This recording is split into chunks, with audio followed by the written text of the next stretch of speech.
This is Robin Bullock. He's a televangelist, a Trump extremist to the core. So I wanted to talk about some of the stranger things he had to say. So let's give this a listen. Check this out. November 14th, 2023. This is on one of his recent streams. Give this a listen. They had gotten to where they supported Baal worship, child sacrifice. He's referring to, like, people in the Bible. But people who say, I know God, Jesus is my Savior, if that's really true, you cannot support abortion. Okay, I simply disagree, good sir. But okay, go on. You cannot support same-sex marriage. Okay, hard disagree again. You cannot.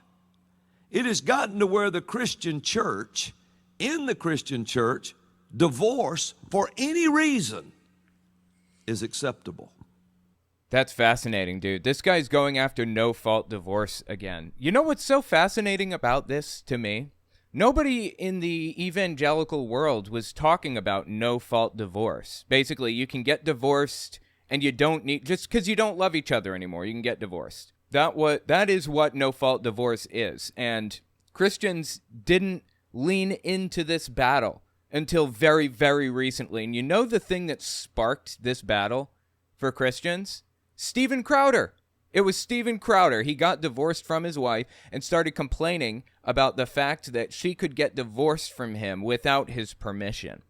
And just like that, it became televangelists and far-right nutcases. Focus. Laser focus. Republicans can only focus on certain issues at any one time.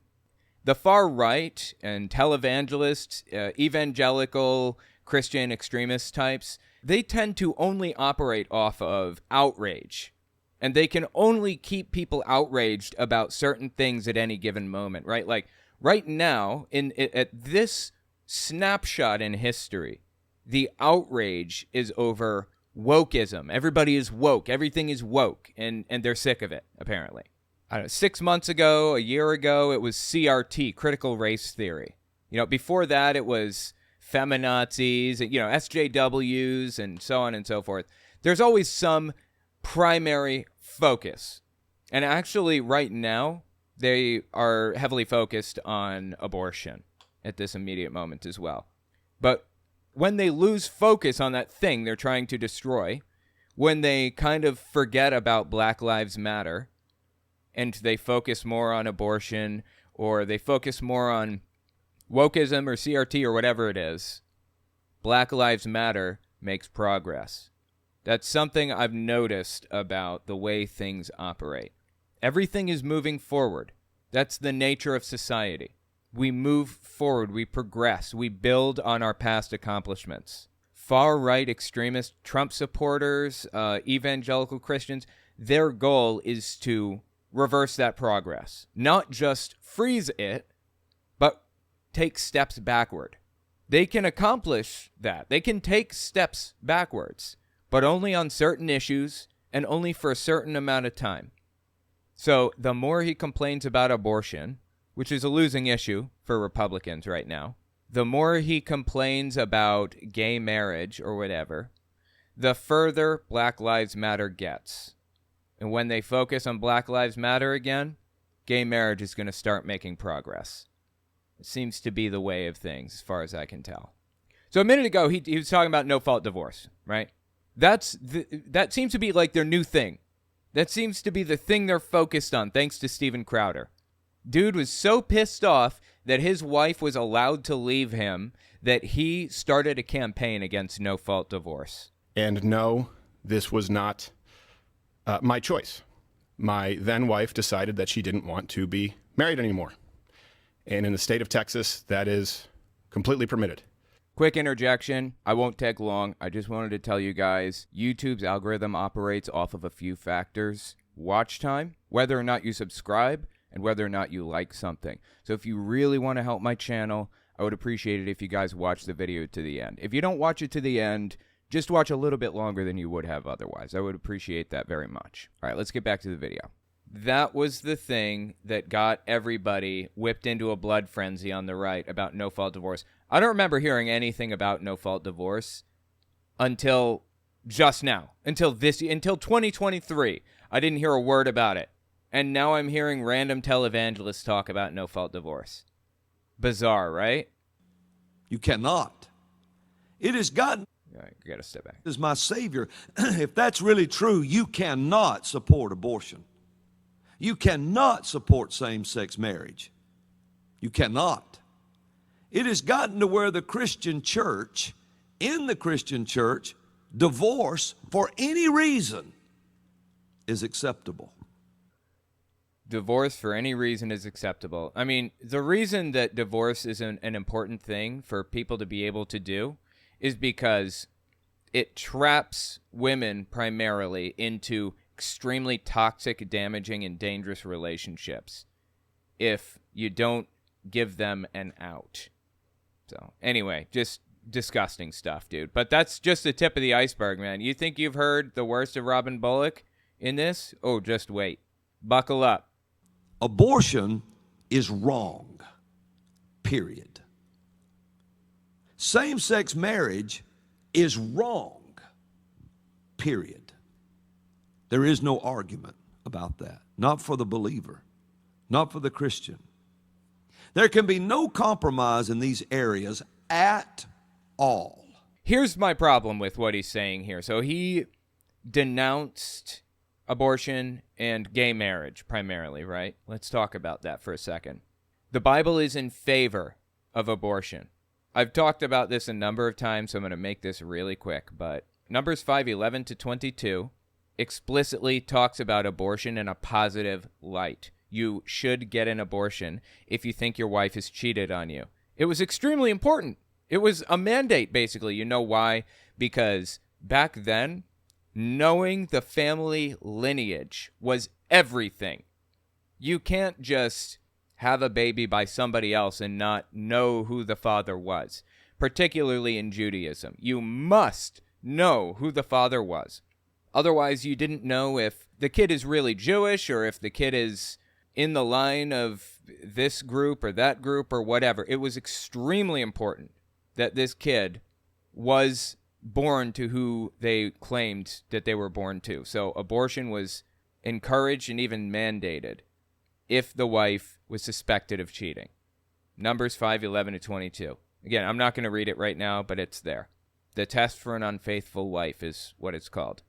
The verse that Robin Bullock and other televangelists tend to give against abortion is a verse that talks about a prophet of God being known before he was even conceived. God knew this prophet was coming and what his name would be and everything about it, where he'd be born, all of it, before he was even conceived.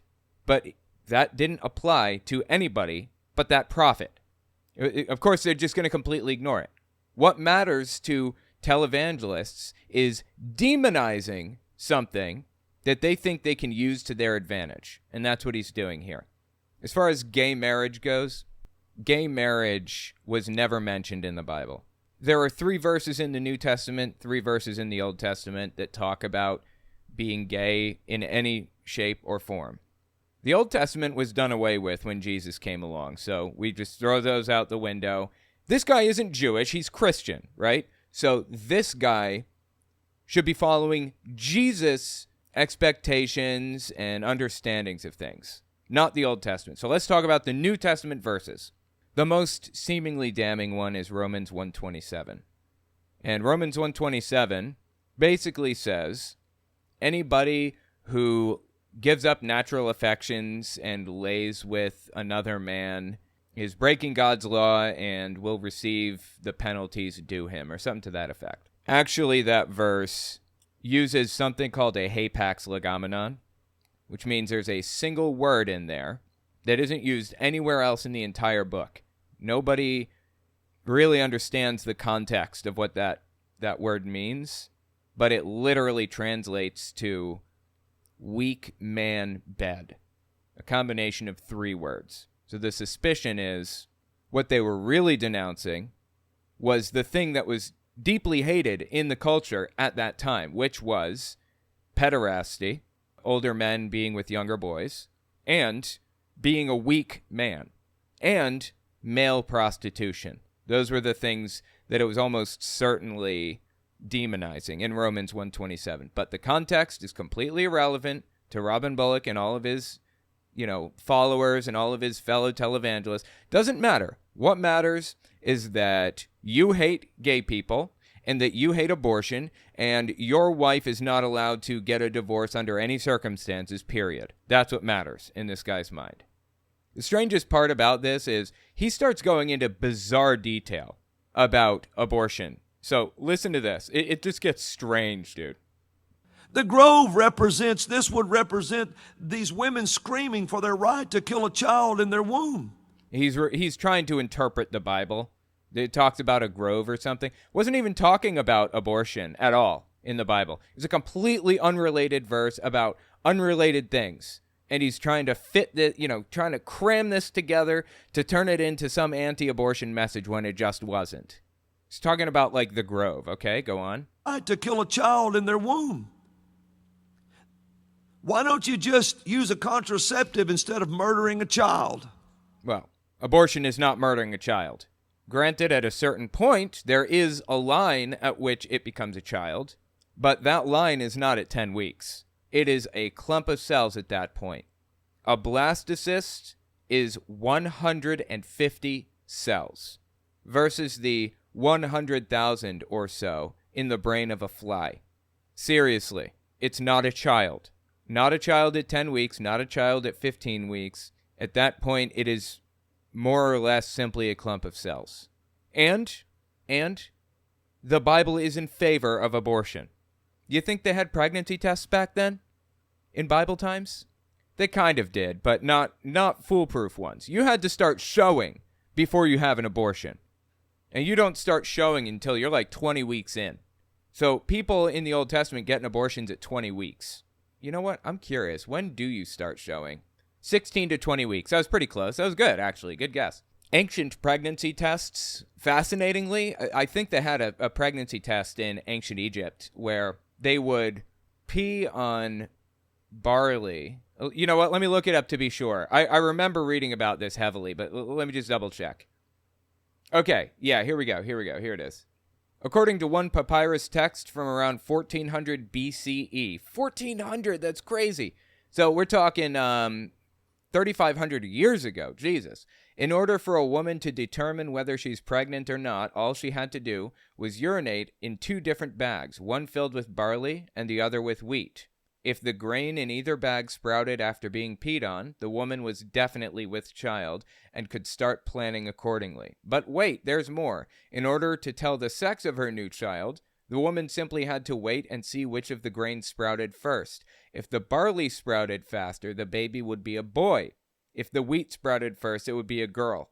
Seriously, that was their test. And it wasn't like just complete BS. There was something to it. Apparently, it's reasonably accurate, not foolproof. But how crazy is that? According to the National Institute of Health, a study conducted in 1963 found that this method of determining pregnancy is accurate about 70% of the time. 70% of the time! That's crazy. That is nuts, right? They had pregnancy tests back then. Anyway, the point here is that you really had to start showing, for the most part. I don't even know how far along you had to be before that pregnancy test would even work, but that's a really incredible thing that they discovered. I wonder how they discovered that all the way back then. Right, now as far as what he said here, why don't you use a contraceptive? I'm 100% totally down for that. Except right-wing extremists are trying to ban contraceptives too. This is Michael Voris. He's an interviewer, a Catholic interviewer, and he was interviewing a Trump-endorsed candidate for office in Michigan, I believe. She did lose, Jackie Eubanks. She'll probably end up running again. I would be willing to bet anything. But just listen to what they say about their plans for birth control and stuff. I mean, they just lay it out for you here. The whole, everything going on with Roe, for example, right now, and all the left, becoming completely uncorked, losing their minds. The question, they're saying they're coming after your gay marriage next. They're coming after your birth control after that and everything else. Well, you know what? Yeah. Absolutely. Yes. Yes. So we need to make a plain statement of fact, which is the reason why the West is great is because Western civilization's underpinning is Christianity. That's psychotic. That is straight up psychotic, man. I'm sorry. I don't even know what to do with that. That's so insane. See that the use of contraception is against natural moral law, Yes. is destructive, a doorway to abortion, blah, blah, and all that and everything else. Contraception's a doorway to abortion? What? Yes. See the whole, everything. Anyway, the point is, the far right is coming after contraception. If you think they're not, then you're wrong. They have been for a while. They've been talking about this. So it's neither killing a child, getting an abortion. That's not what's happening. And also, why not use contraception? People do. But the right is trying to get rid of contraception, too, for the record. And also, contraception is not foolproof. Does not work 100% of the time. There's no perfect system. Even if you use 2 forms of birth control, which everybody should be doing, it's not foolproof. Receptive instead of murdering a child. It's because child sacrifice is abortion. Abortion is child sacrifice. Okay, we've entered La La Land. Dude thinks that when people are getting abortions, they're sacrificing their children to bail. They even had drugs that aborted children in the womb that cooked them in their womb. Just burned them alive. That has to do, think about that. How the hell does he think this is happening? Really?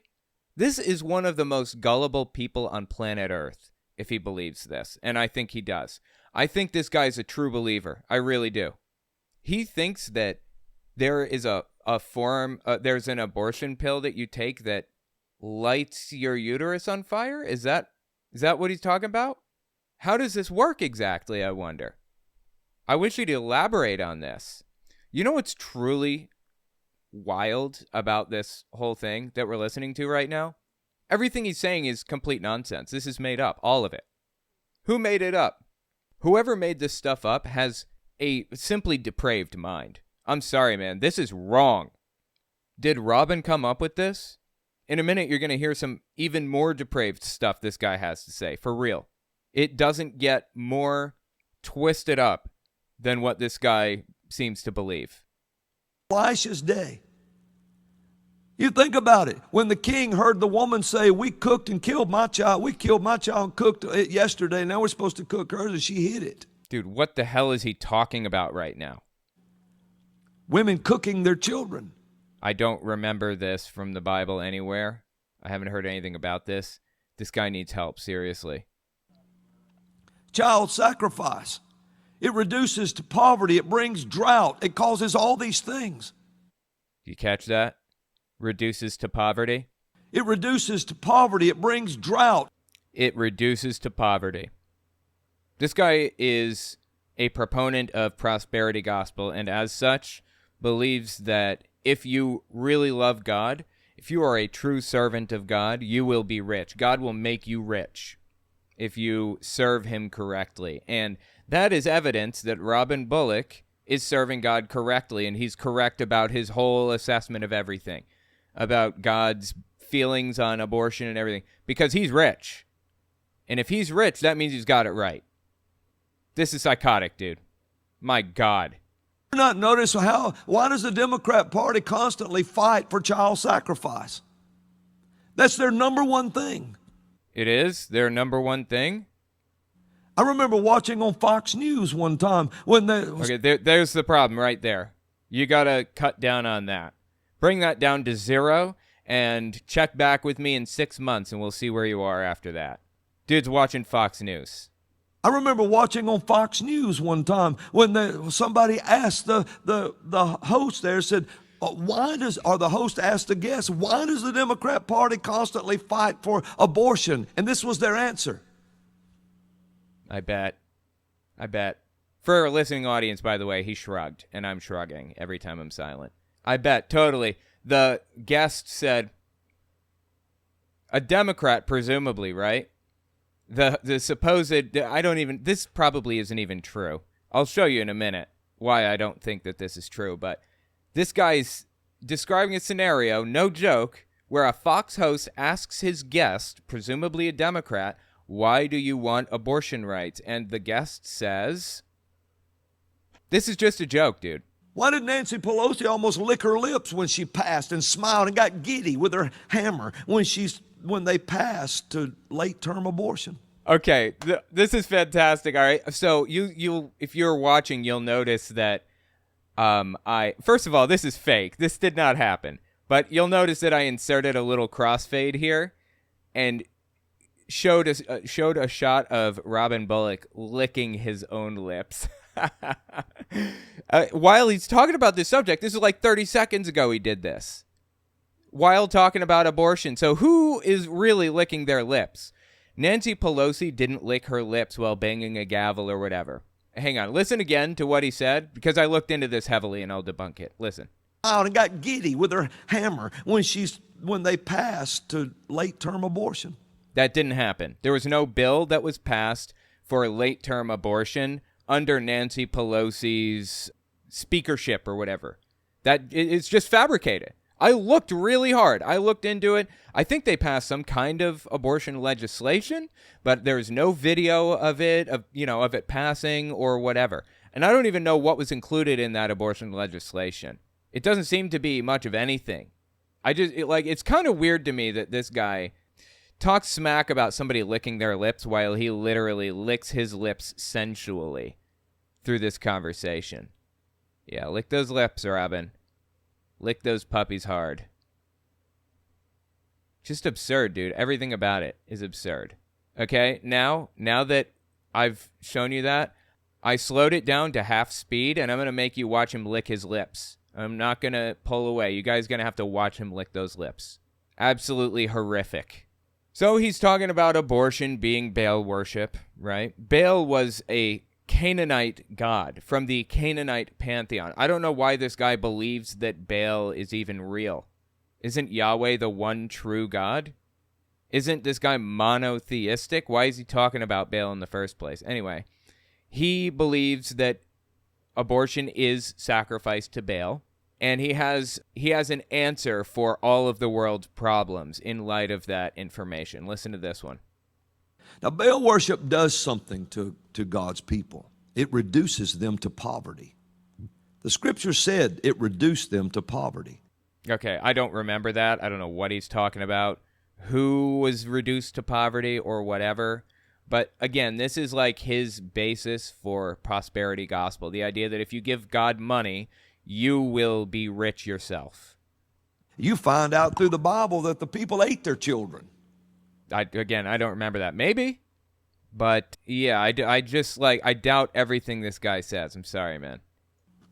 When it came down to poverty, Baal worship brings poverty. So every time they offer something to Baal, it renders the harvest of nothing. And Satan just eats it up, digests it. Wait, eats up what? Eats up nothing? He just said it renders nothing. And Satan just eats it up, digests it, and defecates it out. Why? And then sends God's people scrambling through the defecation to survive. This guy came up with this. Okay, this is obviously fake, completely fabricated off the top of his head. But this is what's knocking around in there. You ever wonder what this guy sits around thinking about? When he's sitting on the toilet and he's reaching for that shampoo bottle to read the back, but he can't quite reach it, has to sit there alone with his own thoughts. These are the thoughts that are popping through this dude's head. And then sends God's people scrambling through the defecation to survive. That's poverty. That is psychotic. Get help, Robin. I don't know if I should say that again. Maybe No, I would prefer you don't, actually. somebody needs to hear that again. Nobody needs to hear that again. When you offer Baal something, and grain, food, and all that, you start sowing that, Satan just consumes it. Wait, is Baal Satan, or wait, how does Baal fit into this equation? Is Baal a god, but Satan is a fallen angel, not a god himself? Is Satan more powerful than Baal? Like, where does he fit into all that? I thought that when he was talking about Baal, I assumed it was just like another name for Satan in his mind. I don't understand. Does this guy even understand his own theology? Fills his belly with it. He even filled his belly with the firstborn of the people. Seriously, this guy sits around thinking about this stuff. This is disgusting. and then defecates it out on the ground and sends God's people scrambling through the satanic defecation to survive, and that is called poverty. Actually, that's called disgusting. Thank you for that graphic imagery, you sick individual. Get help, Robin, for real. This guy is coming up with these ideas, okay?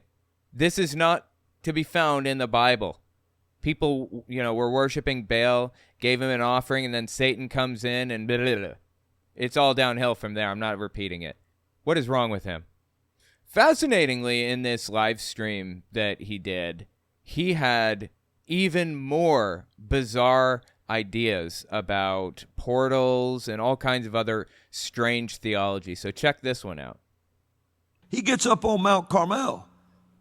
Talking about Elijah. And it's a showdown for a portal. Who can control the portal of fire? Okay, just a little bit of context, biblical context here.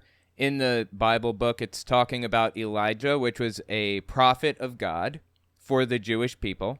Elijah challenged the non-believers in the area, aka the pagans in the area. He said, let's both set up a fire, or, some sticks and stuff around.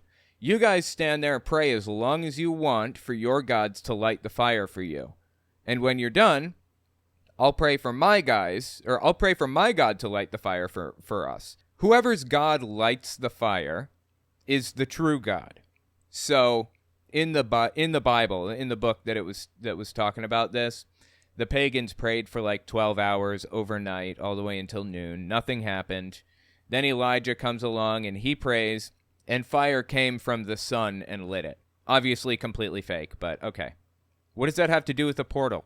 Why does this guy seem to believe that there are portals everywhere? What?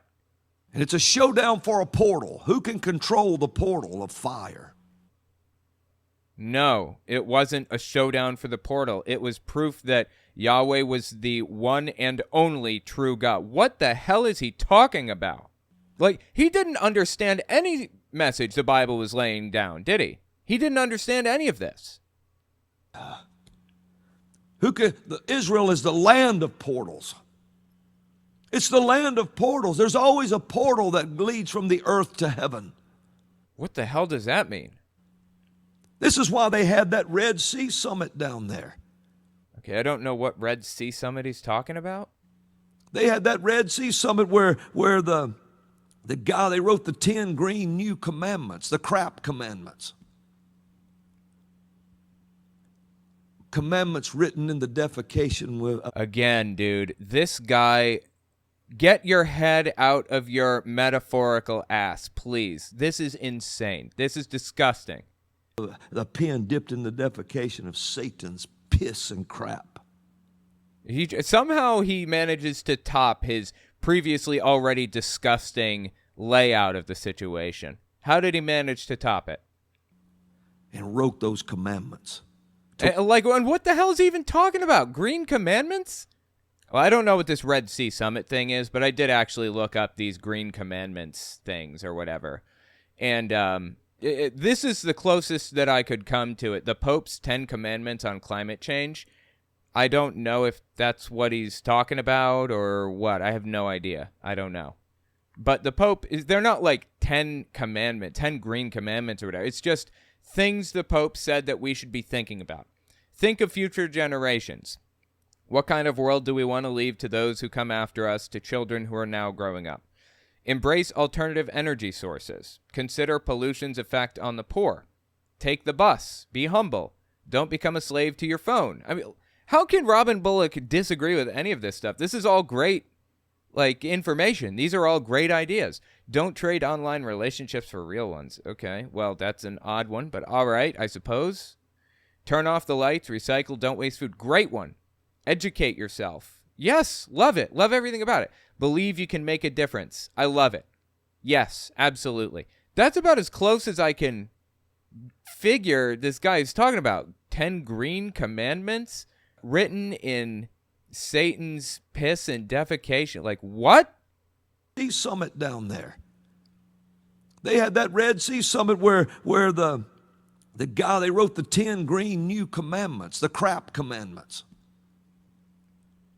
Yeah, pollution is good. We should be polluting more. And who gives a shit about the poor? I certainly don't. Screw the poor, right? Is that what Robin Bullock is saying right now? That's what I'm reading from this. The 10 green commandments, if you can even call them that, were simply encouraging people to be more conscious of the world around them and leave the world in a better place than you found it. That's it. How can anybody be against this? Jesus Christ. Written in the defecation of the pen dipped in the defecation of Satan's piss and crap. Why, dude? Why? And wrote those commandments to worship the earth. To worship the creation more than the creator. Oh, prophet, you... Nobody was worshiping the creation more than creator. It was just a pope, as far as I can tell, saying that you can make a difference and you should educate yourself and not be obsessed with your phone and try to leave the world a better place than you found it and think about pollution's effect on the poor. That's it. My God, dude. More than the creator. Oh, prophet, you talk crude. No, I don't talk nearly as crude as people that go into abortion clinics and rip children apart limb from limb. That does not happen. Okay? It's a fabricated issue. This guy is using extremely graphic language to try to turn you against the things that he does not like, obviously. I'm sure I don't even have to point that out. He's been doing that this entire time. He's using graphic language to get you emotionally invested in this. That's not what's happening. That's not nearly as crude as somebody taking a child and making them, forcing them to have an operation to change their genitals from male to female or female to male. I'm sorry, what? Wait a minute. Hang on. Let's just listen one more time. Let's really think about what he's laying down here for us, okay? Somebody taking a child and making them, forcing them to have a... Okay, taking a child and forcing them. Taking a child and forcing them... an operation to change their genitals. To have a sex change operation. Their genitals, okay? God, dude. Where is this guy's head? This is insane. Notice the progression, though, the propagandistic progression that this has taken. It started out as people under 18 are allowed to have certain types of affirming care, like hormone replacement therapy, HRT. People under 18 are allowed to have that if they've been going to a therapist for a certain period of time, a year or 2 years or something like that, right? And it moved from that to a child can be given HRT, or I'm sorry, not HRT. A child can be turned trans medically. They can medically turn a child trans. Well, I suppose in the strictest sense, technically, maybe. Yeah, I guess a 17-year-old is a minor, and that's kind of like a child. So, yeah, I guess that checks out. And as far as transitioning medically, yeah, I guess they're doing that too. But they're changing transitioning medically, like through HRT or something, just taking medicine. They're changing that to having a sex change operation. So we started way over here with minors can take certain treatments like hormone therapy and ended up over here where children are being forced to have sex change operations. For the record, bottom surgery is illegal for anybody under 18 and always has been in the United States. There has never been bottom surgery performed on anybody under the age of 18 in the U.S., ever. And nobody is forcing children to do anything. This guy lives in a fantasy land of his own design, seemingly, and it is absolutely psychotic up in this piece. Forcing them to have an operation to change their genitals from male to female or female to male. That's not nearly as crude as that. God, what is more crude? Him talking about Satan's defecation or just this fabricated fake thing where you force a 5-year-old to have bottom surgery? I don't know. I guess they're both pretty crude, but just like the Satan's defecation thing, it's a fabrication in Robin Bullock's head. It's all created in his head. And this is absolutely wild. It is a wild thing for somebody to conjure up. Get help, bro. This is not the sign of a healthy mind. All right? Let me know what you think about it in the comments. And yet circumcision is perfectly okay in their book, and that is done on infants. Thank you, Mark A. Smith. Absolutely, 100% correct. Circumcision is just wrong, man. This should not be happening in modern society. It's wrong. Let me give you a little fun fact for that. Since you brought it up, thanks for bringing that up. The Apostle Paul in the Bible, in Galatians 5, I think, was setting up the structure of the Christian religion. And in Galatians 5, I think it's Galatians 5 or 4 or 3, one of those 3 chapters, he says, if you are circumcised, then you must follow the whole law. No pork, no shellfish, no cotton and linen blends, all of it. The Sabbath day and everything. Christians are not supposed to be circumcised, and that's why circumcision largely ended in Christianity. Until the creator of cornflakes, Kellogg was his name. Well, that was his last name. I forget his first name now. He was so obsessed with people not doing things that he decided to find a way to make it really, really difficult and painful. So he started out, he was trying to find a way to prevent boys from yanking it, right? I don't know how else to say it, how much more politely I can say it. So he started out by taking a metal wire and running it through some stuff so that when the boy got interested in something, 10-year-old kid or whatever, it would start ripping through skin. That wasn't very popular, obviously. So he decided to go with the old, just cut all of the skin off and make it so unsensitive, so desensitized that they're not even interested in it anymore. And it's actually painful to do certain things. That was Kellogg's goal. And he popularized circumcision in the U.S., a certain specific type that was unique to his ideas in his area. He popularized it, and it worked. If you're a Christian and you're going to get your kid cut, bear in mind, if you want your kid to be a Christian, he's going to have to follow the whole law, according to the Apostle Paul. He's going to have to avoid pork and shellfish and everything. It's pretty graphic, but I'm just laying it out there for you guys. Seriously, don't do that to your kids. If they want it when they're older, they can do it. And the American medical profession maintains that, thinking it's a hygienic procedure. It is absolutely not. Thank you, Robert Adsat, for adding that. Yeah, 100%. It is not more hygienic. It's not safer. It's not better. It's not nothing. You are mutilating somebody against their will and without their permission. Don't do it. Please. Lanterns glow. Remember, he is allowed to vote. 100%. This dude votes. You're not sure you want to vote for Joe Biden come November because you don't like his position on Israel, you don't like his position on this or that or whatever. Okay? Well, this guy is going to be voting. So if you're not there to cancel out his vote, I guess he's just going to get his vote for Donald Trump, isn't he? And every other public official in his district, in his area. Anyway, psychotic, dude. Psychotic. Don't do that to your kids, please. I'm begging you. Where's the outrage from Robin Bullock over that? Where is his crying foul over male genital mutilation? He doesn't give a shit about that. He doesn't care about that. What he cares about is the absolutely backwards idea that people are forcing children to get trans-affirming surgeries against their will. According to the American Society of Plastic Surgeons, there are 30,246 nose jobs per year on children, on individuals under the age of 18. 30,000 nose jobs under 18. Do you know how many bottom surgeries people get under the age of 18? 0. Because it's illegal. Always has been.